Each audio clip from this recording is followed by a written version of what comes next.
If you guys are into videos with two guys sitting in a truck telling cool old stories, hauling an old Plymouth big block car for a buddy, and looking at old school parts catalogs, and of course the history of some of our own cars, this is the video for you. If you're not into that, you want to see us build something, this is not the video for you. So, with that said, into the video, and we'll explain everything going on today. Oh yeah. And plenty of beautiful Kansas scenery, which, now you've seen it, that's all you ever need to see. Into the video.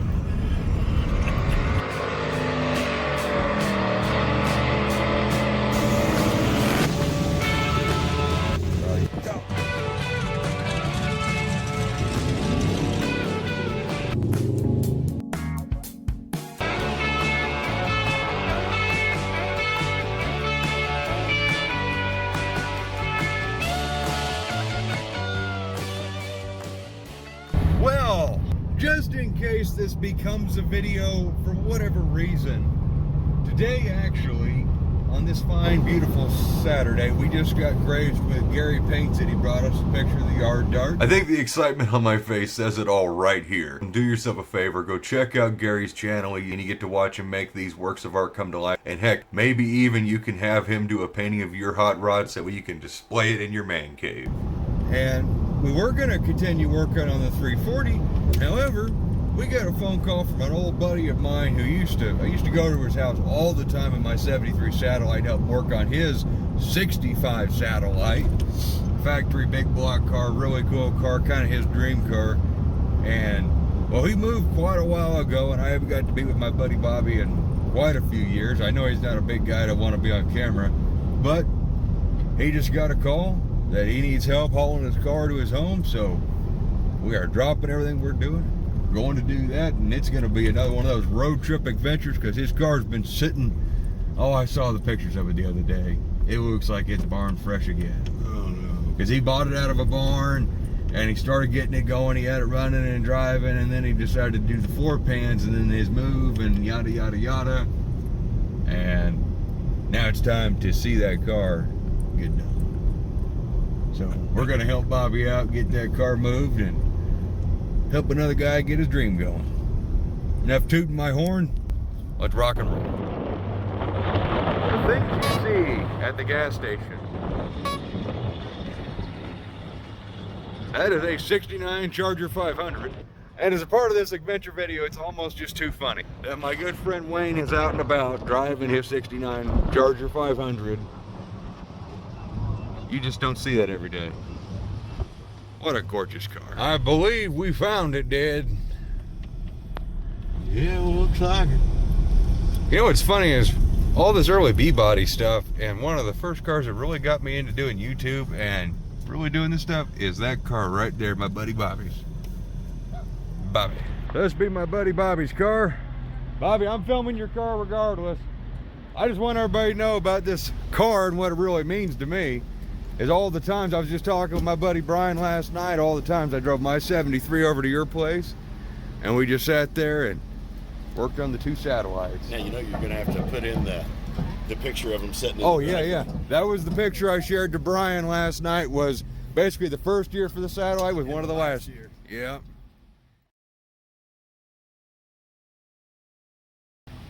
Oh, we spent many a day. And if it wasn't for this car, I would have never really met you, Bobby, which means Jezebel would have never happened because you're directly tied into that story. True. I had Jezebel. You found Jezebel in my backyard. Yeah.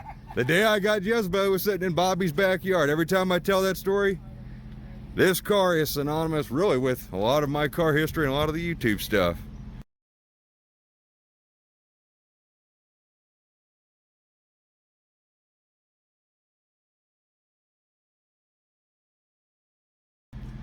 And it's a neat car, and it's good to help out a buddy again.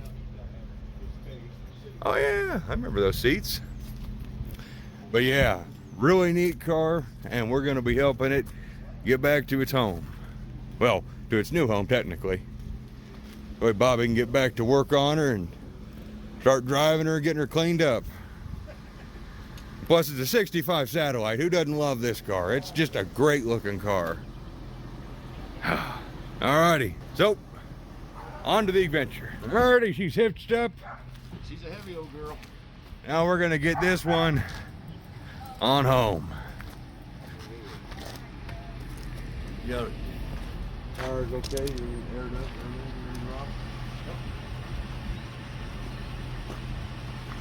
All right, time to load up. Bobby, you ready to get Lucy home?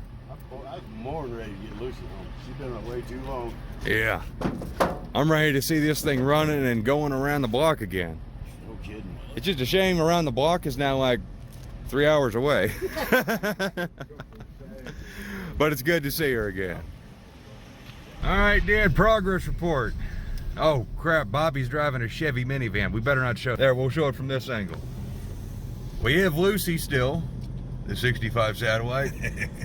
You know? Let's see if it survives making it around this corner.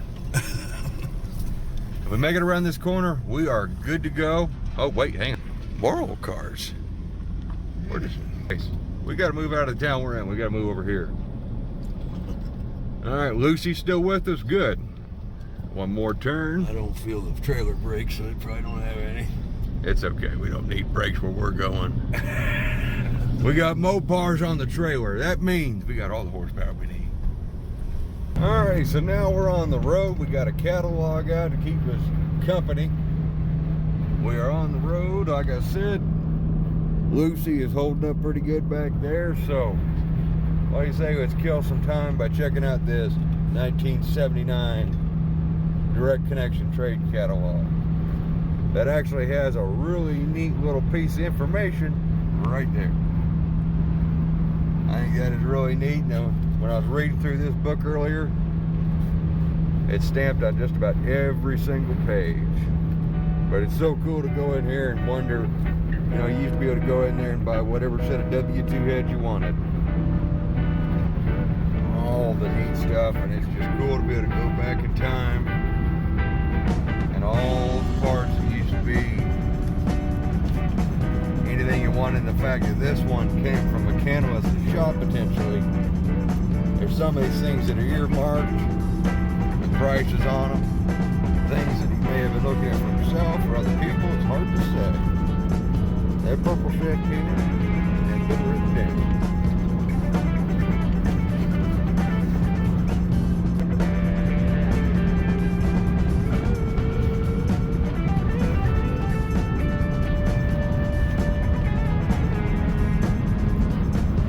Old catalogs truly are a way of just slipping back into time.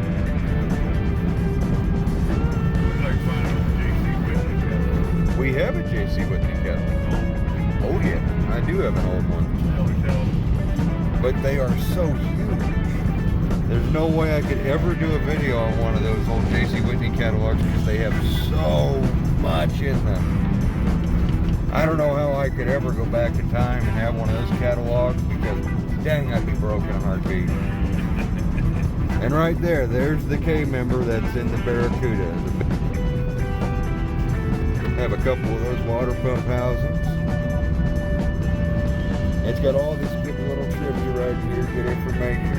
Which, sorry, this is not a, you guys get to read with me. It's check it out with me, because if we sat here and photographed each page and let you sit here and read each page, oh my, we'd be here forever.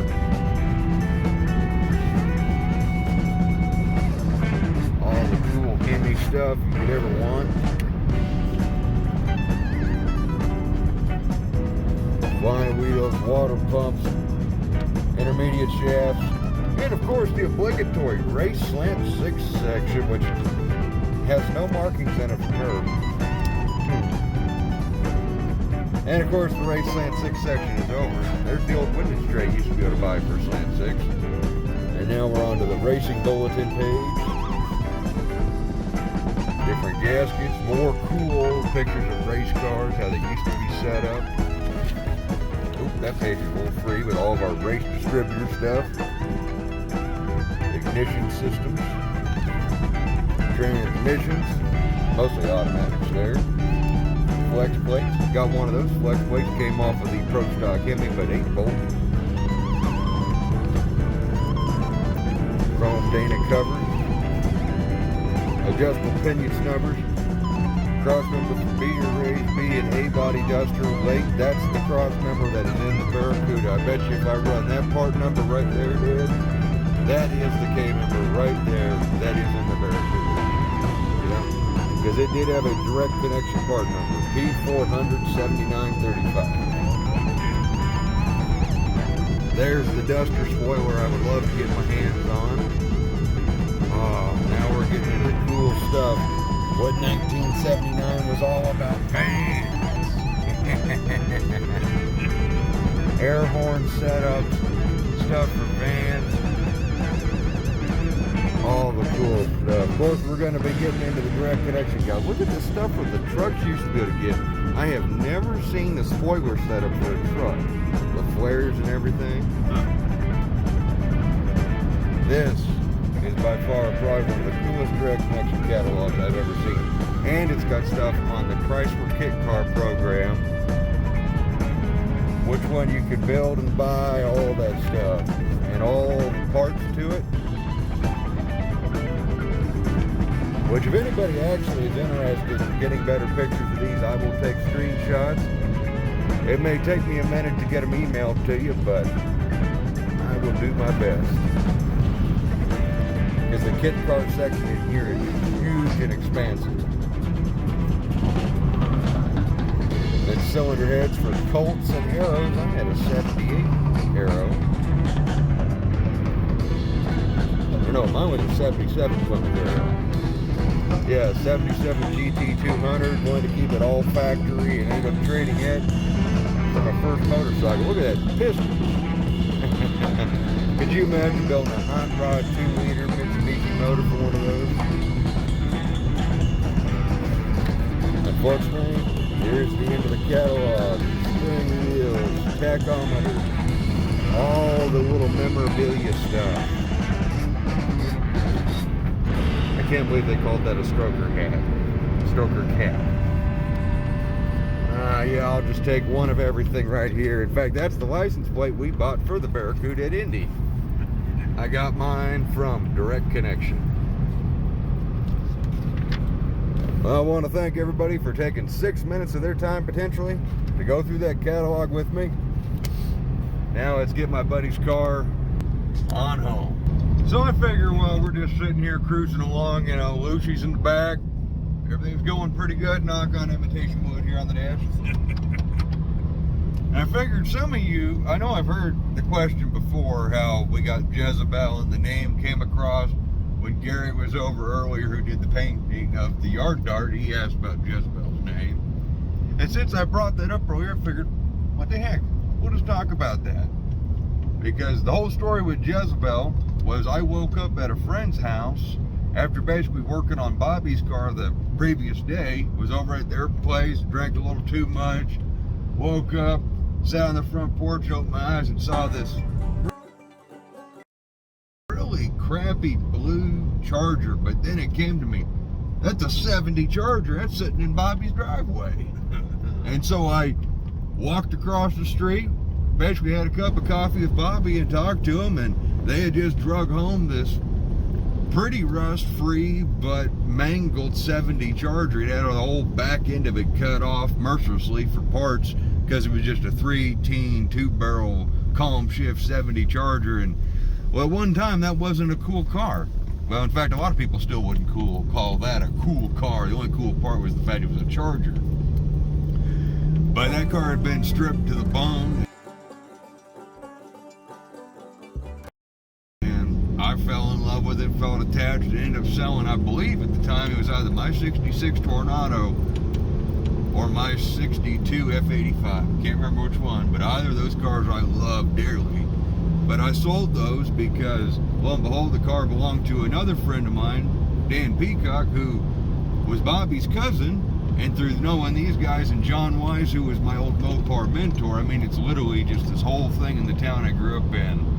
All these cool Mopar guys, and working with Bobby on his car, and then being able to buy that 70 Charger from Dan for the super awesome buddy deal of, I'm never going to tell you guys that, because I've said it on lives before, it was the buddy deal of a century for that car. And how Jezebel really got her name, more or less, was Dad always had to say when he was working on shit. Oh, Jesse. Oh, Jesse. Just like that. And I finally remember there was a song in high school I used to listen to by KMFDM, a German industrial metal band. And they had a song, Juke Joint Jezebel. And that song always just kind of got me going and had a good beat to it, good rhyme to it and everything. It was a good song. And Jezebel became the name. But Dad is the one, basically, you can thank him. And it was only later that we found out the horrible biblical sense it really is, but it fits the card because, well, she's a temptress and evil and deceiver of men. And she loves to crush souls and break. So, there you guys go. There's your Jezebel trivia. And the man that we're hauling this car for, he's a part of the whole history. Of course, so is Dad. And then, of course, I'll go ahead and say it, my good buddy Dave McSpadden, he's the one who helped us get all the rust repair done on the rear quarters. He did all that metal for me.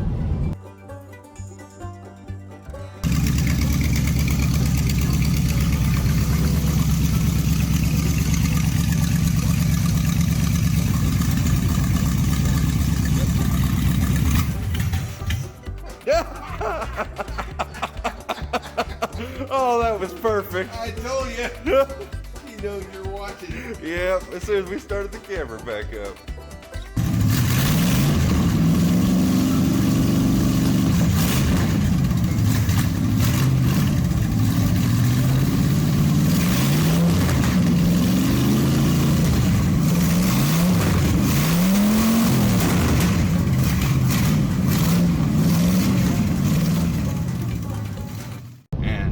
Fantastic job. Still holding up pretty good. But that whole car was literally an entire family deal. Like every one of my friends who had a hand in it, we used to have a plaque in the dash that had everybody's hands who were touching that car or who had a hand in building it.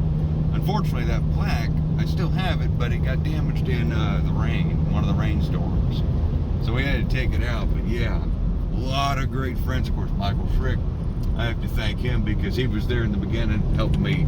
He helped me solidify the fact of keeping that car ratty and preserving the patina, because patina can be cool and patina can be bad. And that's one of the things that I learned from him and my years of doing this car thing. There's good patina and bad patina, and when you can spot the difference, I think you got pretty good paint on it. Cars like my red Polara, good patina. Jezebel, decent patina. The Duster, horrible patina because it has no patina. It's primer. That's the worst kind of patina. What's this? Your Charger, horrible patina. Yeah. Looked like crap, but your van, that is perfect. 800s have good patina. Well, the 1-800, the 74, it ain't really got patina. It's just shiny and nice now. But the other one, it's kind of got a good, kind of industrial truck feel to it.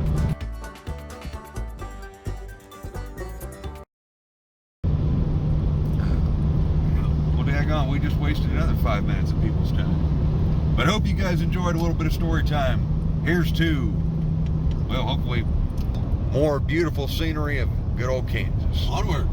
Onward! Dad was very disappointed that I didn't have an onward earlier. Onwards. Oh, I got you. well, we made it. Whew. I'm gonna let Bobby and Dad continue to talk. We made it down here down by, I have no idea where the heck we are. And that is because Lucy has made it home. And in one piece, still on the trailer. This is such a cool old car, and I don't know if you guys will get it or not, but it's kind of like being reconnected with an old friend, and it's an old friend that never really did anything wrong to me. So I guess it's kind of like when you guys view my cars, you know, they've never really, you know, blown up or done anything horrible to you guys. You've just seen them and you see them as super cool cars, I guess. So seeing my buddy Bobby get his car back, so that way he can work on it again, get her home. That is something special to me. Especially the fact this is a true big block, bucket seat console 65 Satellite. That's not the most common thing in the world. 8 3/4, and car's really not in that bad a shape. Of course, I know where all the faults are on this car because I was there with Bobby as we worked on it. And of course, at that time, I was working on my Javelin, my Satellite, and of course, Jezebel. So I think it's just cool we can get this one back home to his owner. If anybody was curious why we're delivering this, it's because his son was storing it, and his son was storing the car for him and doing some work on it, and then something happened, blah, blah, blah. Well, Bobby wanted his car. So here it is. He's got his car. And hopefully someday we'll be able to come down here a little more often and do some updates on it, along with all my other buddies' super cool cars, because, well, that's kind of where I want to go with some of these videos. Is I want to go either show off my buddies' stuff, tell the stories, because there's so much more than just my junk to show off as far as cars. So, Bobby's awesome 65 Satellite, everybody. Lucy. Yeah, I didn't even get to video Bobby's engine. It still looks just as good as the day I remember, except for the dust. He's still got a lot of dust on the air cleaner. Love the ignition coil cover. Yeah. Oh, yes. I had an officer in Ottawa tell me. That's classic. I had an officer in Ottawa tell me, you know, you can get road for open container. Yeah. I said, well, if you can drink out of that, you just get right after it there, buddy. Right? Oh, man. That's an early 70s Coors can. Oh yeah. When I got it, it was one of the church key open Coors cans. Yeah. I cut the top out of it and put my coil in it. That's what I love about old cars. They got so many cool stories. Just because we haven't got to see the car actually move. Yeah, it's already in your deal. All right. What about the block behind the wheel? Behind the rear wheel. I'll handle up here, dude. All right.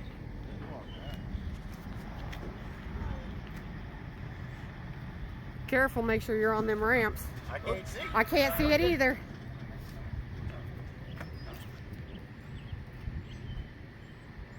Yeah, we'll be good. Come on. Don't run into my house, please. Take me there for a minute. I know. Come on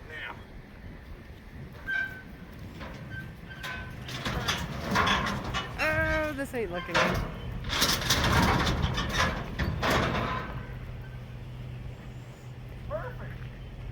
You guys are scary. That's how we do it. You're probably gonna want to edit all my talking. Oh, no, it's... Oh, daggone, that looks just like the first photos I ever saw of the car, Bobby.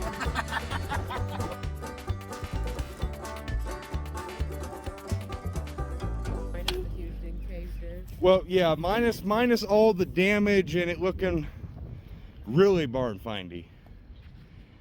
Well, you have to put the pictures up that I just posted. I know, those were gory. Those were so awesome. Fine pictures.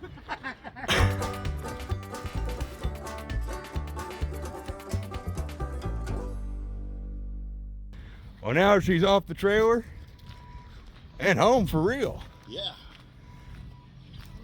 3 years. Oh, man. Whew. That was a deal. 3 years. Whew. I'm going to actually move it back over here somewhere.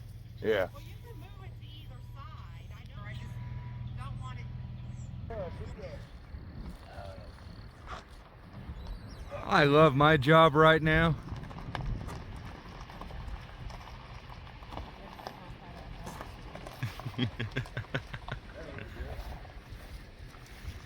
Hopefully this is one of the last times you got to help Bobby push that car, Christy. No, it's the last Yeah. time, whether it is or not. I pump them once, but yeah.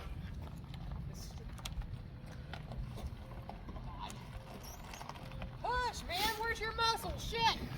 Here, I'm here, used to having my fat. What the hell are you talking about? here, I got a hand on there. You swing her right. There we All go. right, straighten her up. You're about to go downhill. Stop. That's good right there. Oh, yeah. That way we can still drive Oh, yeah, it's kind of a pain in the ass. It's got the old, the cable shifted, automatic shifter. That'd be interesting for Dad to figure out. Oh shit, I forgot the seat was so far back. Yeah. Well, I knew that seat wasn't bolted down and those brakes were stiff. And I get up in the back seat trying to solve it. Every day is an adventure. Bobby, thank you for giving us something to do today.